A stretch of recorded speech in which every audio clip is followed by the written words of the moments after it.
In the quiet places of our lives, the spaces unseen, unspoken, unnoticed, there are truths that whisper louder than any storm.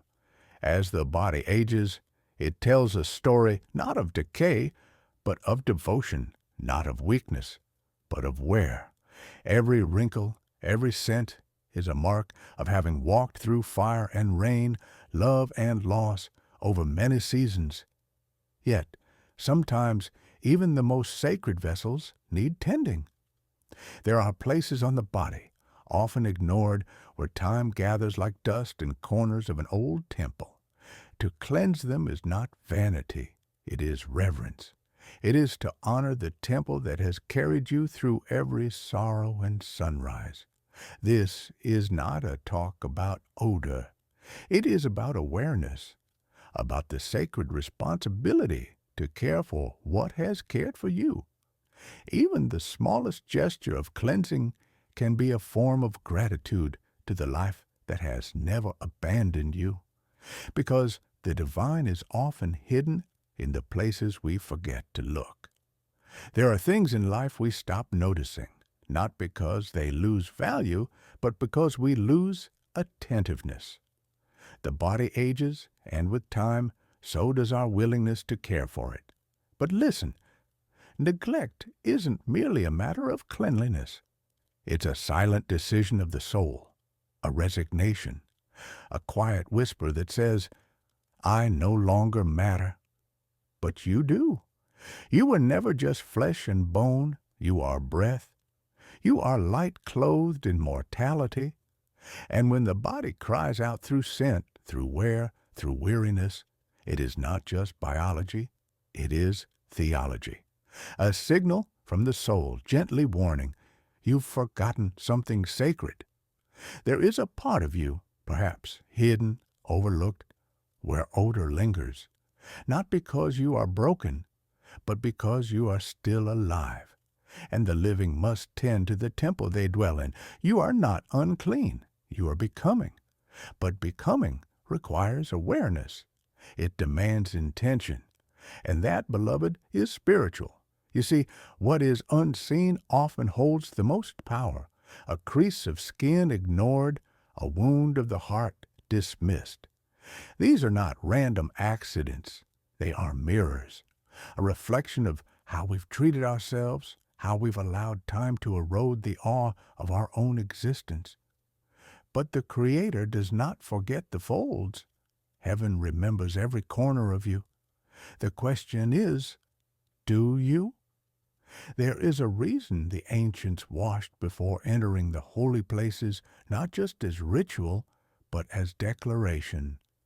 To wash was to say, I am worthy of standing before something sacred. And what if that sacred space is now you? What if the holy ground you've been waiting to enter is not somewhere out there, but the moment you reclaim yourself in the small, faithful act of tending to what others cannot see? To care for the hidden parts of the body is to say, my dignity is not negotiable. My soul deserves attention, even now, especially now. So I ask you, when did you stop showing up for yourself? When did you begin treating your body like an afterthought? When did the mirror become something you glance at, not something you listen to? This is not judgment. This is awakening. Even the subtle scent the body releases in age is not shame. It is testimony. A reminder that time has passed, yes, but you are still here. And while others may avoid the topic, may wince or whisper, heaven sees no shame in your scent. It sees story, survival, years, laughter, loss, all woven into the fragrance of a soul that refuses to fade. But heaven also whispers, clean it, not just the body, the places you've stopped feeling, the corners of your heart that went numb when the world told you that you were no longer needed. Wash that place. Wash it with kindness, with prayer, with purpose, because this isn't just about hygiene. It's about honor. You were made in the image of something eternal, And to treat your aging body as anything less than majestic is to deny the miracle of your breath. You don't smell because you are less. You smell because you are still here. And the answer is not shame. The answer is stewardship. Just as the gardener returns to prune the vine, not because it is dying, but because it is alive, you too must return to yourself. Return to the parts of you that have been hiding under fatigue, under silence, under resignation. Wash them, bless them, and watch how dignity returns. When we reclaim the hidden places, something shifts. The atmosphere changes. And it's not about soap. It's about soul. It's about standing before the mirror and declaring, I am not done becoming, because you are not. Let those who walk in youth learn from you, not by your preaching, but by your presence, by your willingness to honor yourself when the world expects you to fade. You are not fading. You are refining. And if you can still wash the places others ignore, you are not just maintaining hygiene. You are offering a sermon without words, a sermon of self-respect, of divine remembrance, of the truth that even in your 70s, 80s, or beyond, you are still a sanctuary. Let them say what they will. Let them misunderstand. And what you know is this: the hidden place once tended becomes holy, and holiness is never forgotten, not by time, not by heaven, not by the soul awakened to its worth. So wash that place, body, mind, and spirit. And remember, you were never overlooked by the one who designed you. Every fold, every breath, every step forward in care echoes through eternity. There's a subtle erosion that takes place when we stop asking questions about our habits, when routine becomes ruler and familiarity replaces reverence. And one of the most hidden yet profound signs that something deeper is at work in our spirit is this: we stop inspecting the areas others never see. Think about that for a moment. There are corners of our physical body we rarely consider, places we assume are fine simply because they are out of sight. But that assumption is more than neglect. It is the external echo of a spiritual posture. For what we ignore outwardly often mirrors what we've grown numb to inwardly. This isn't just about hygiene. It's about heart posture. When you can still bend, even slightly, to tend to the parts of you that don't scream for attention, the backs of knees, the arch of the foot, the skin behind the ears, you're demonstrating something the Spirit has long tried to teach us.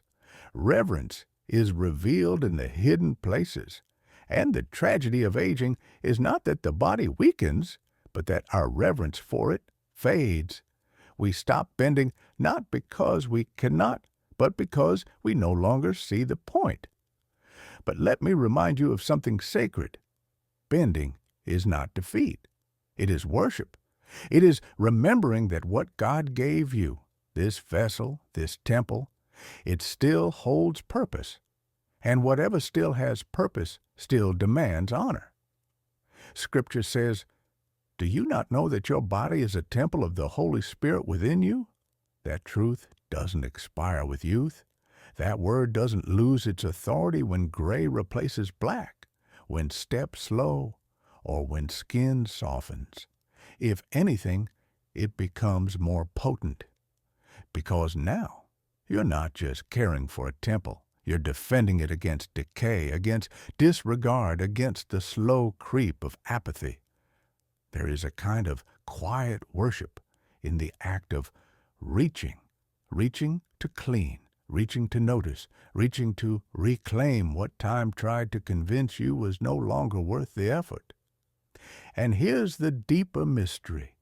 When you reach for yourself with intention, you are aligning with how heaven always reaches for you. not in broad, showy strokes, but in the silent, sacred spaces. God never forgets the back corner. He never overlooks the place behind the curtain, and He is still teaching us to look where others won't. So ask yourself, have I stopped reaching? Have I allowed convenience to replace care? Have I let distance, physical or spiritual, become my excuse for not tending to what's hidden? Because the truth is, there are blessings that only come through the act of bending, through humbling yourself to serve not just others, but your own body, through deciding, this part of me may not be visible to anyone else, but I will not let it be forgotten. You see, the older we get, the more temptation grows to detach, to shrink our awareness to only what's urgent, what's public, what others might comment on. But that's not how the divine moves. That's not how transformation unfolds. The Spirit always starts in the places we think are too small to matter. A whisper in a crowded room, a nudge in the silence, a thought that says, go back, you missed something, and that same Spirit is inviting you now. Go back to the places you've neglected, the parts of you you've written off, the corners you no longer clean, not for the sake of vanity, but for the sake of honor, dignity, intimacy with the divine. Even in the practical, yes, even in something as seemingly mundane as washing your body, there is revelation. When you take the time to cleanse the unseen, you are declaring that nothing about you is accidental, that no part of you is abandoned. That age has not disqualified you from being whole. And this isn't just for your sake. It's for those watching you, for the younger ones wondering what it looks like to age with integrity, for the weary ones questioning if they still matter. When they see you tending to yourself with care, they won't just see cleanliness. They'll see courage. They'll see someone who knows their worth even when the world stops clapping. Because reverence isn't just felt, it's practiced.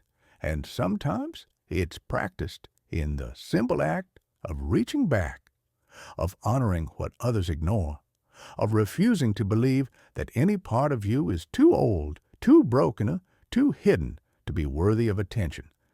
So bend if you can, reach if you're able, and even if you can't, let the desire stir again in your soul, that fire to honor what remains. Because the places you cleanse today in private will echo through eternity, and the echo will say, here stood one who remembered that even in the smallest place, the divine still dwells. There is a kind of strength the world cannot measure, a strength that doesn't roar or boast. It doesn't show up in stadiums or receive applause. It reveals itself in the quiet moments, when your hands still work, when your breath is steady, when your knees still bend and your heart still lifts. If at 70 or 80 years old you still rise in the morning and move with purpose, you carry a power this world has all but forgotten. Because what looks like ordinary motion to others, getting dressed, walking to the kitchen, washing your face, is in reality a profound declaration. It is saying, I am still here.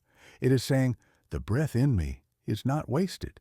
It is saying, my time has not expired. The world may treat old age like a slow decline into irrelevance, but heaven sees it differently. Heaven sees continuation, completion, wisdom in motion. You are not on the sidelines of life. You are walking in the center of sacred terrain. There are many who talk of miracles, who read about the parting of seas or the healing of the blind, but you, even now, are the living miracle. When your joints ache, but you still stretch. When your back is weary, but you still stand. When your memory flickers, but you still remember what matters. That is holy ground. That is God moving in time. And here's the mystery we so often miss. Survival is not the goal. Continuation is not just about breathing, it is about becoming. Endurance without awareness is not divine. But when you move with intention, would you recognize that every step you take, every movement you can still make, is part of a larger unfolding plan? Then the ordinary becomes sacred. This is not just about physical ability, it is about spiritual posture. Can you still lift your hands to pray? Can you still kneel beside your bed? Can you still reach out to hold the hand of someone you love?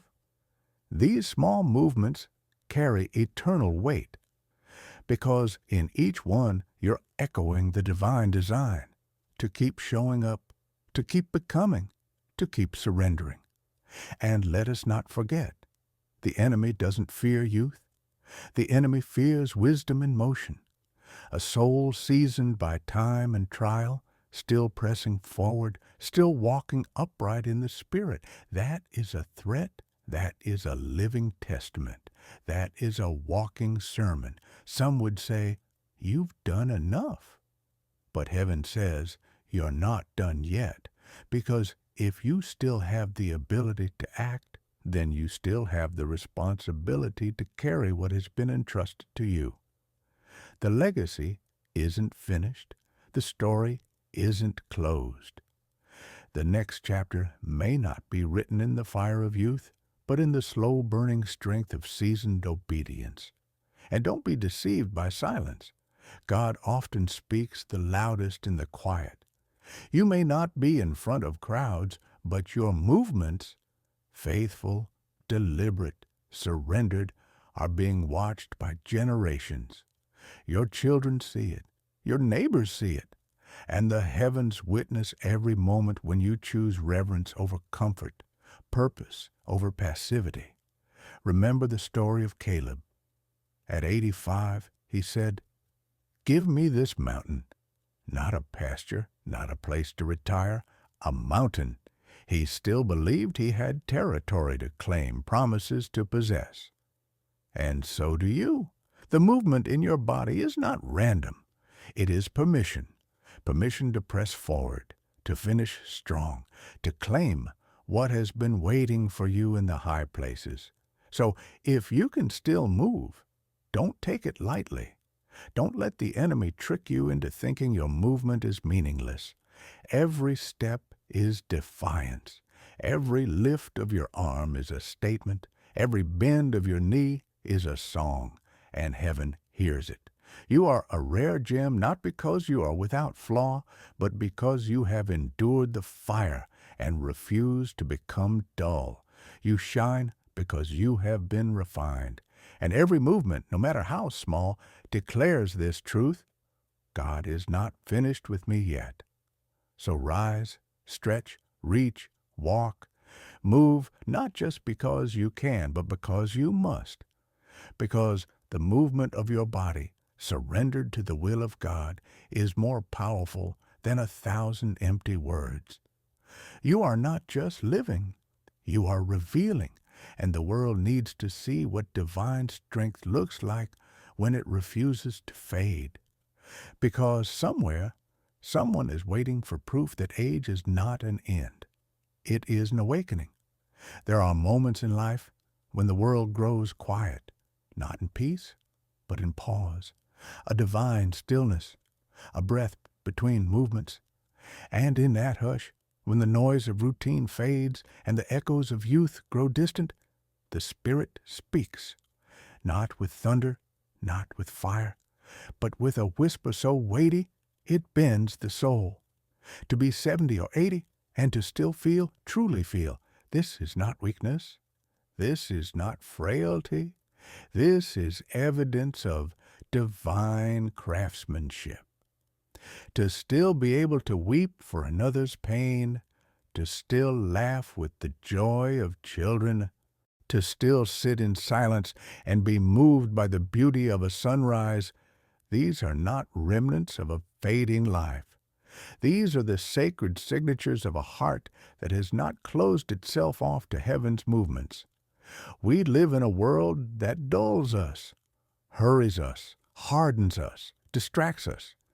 But if you've arrived at this season and your heart still pulses with compassion, your spirit still leans into wonder, then you are living proof that the fire has not gone out. You are not merely aging, you are deepening. There is a danger, however, when one grows older, not in body, but in soul.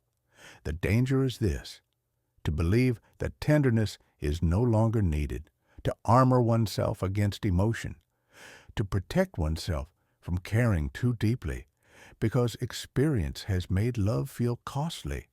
But in the eyes of eternity, that risk is the very thing that keeps the divine flowing through you. Hardened hearts may survive, but only soft hearts truly live.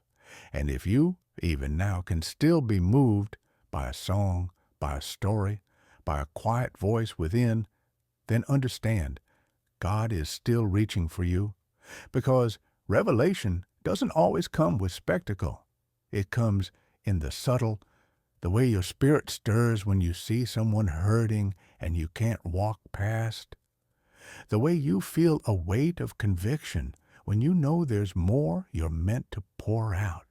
That's not nostalgia. That's not memory. That's divine resonance. To feel is to remember that you are still being shaped. You're not just a vessel of wisdom.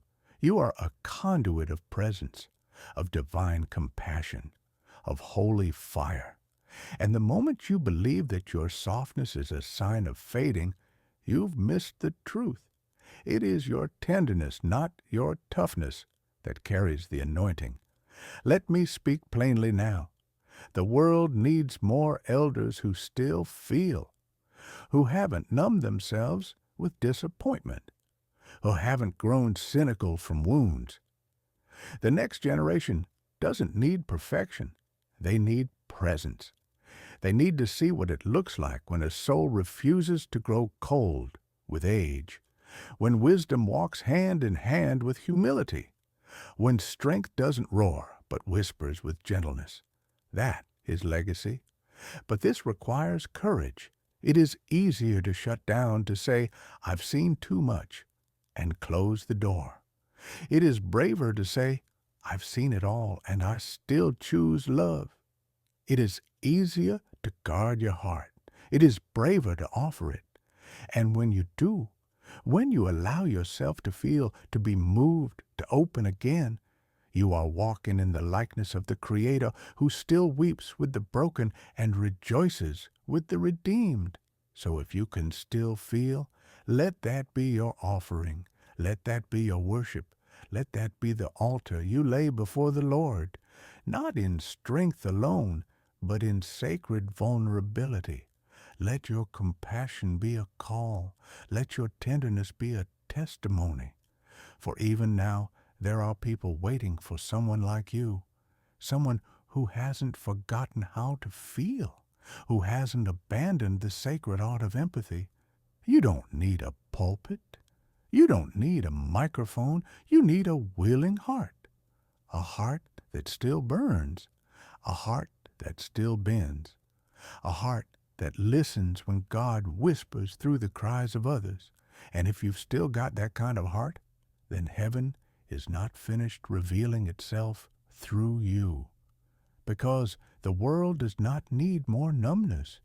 It needs the fire of the tender-hearted, the wisdom of those who walked through pain and chose love anyway, the power of those who feel with God and move with heaven.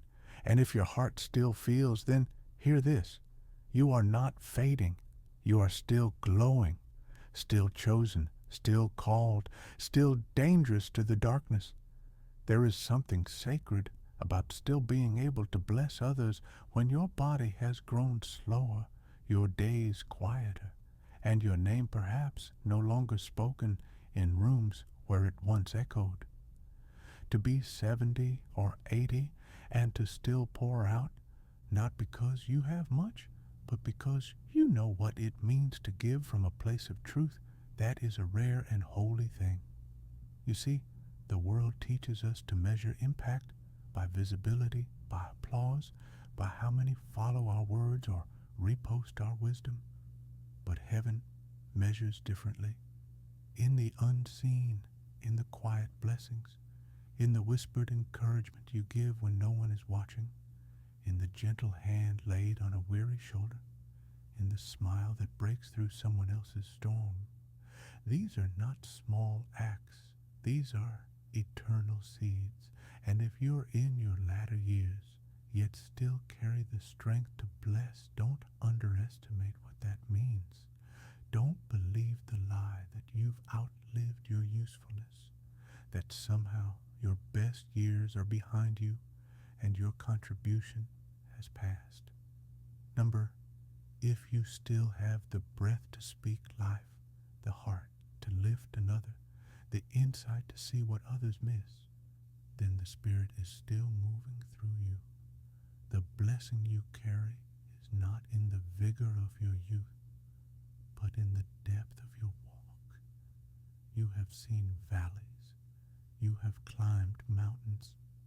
You have endured when others fled. You have prayed when others cursed.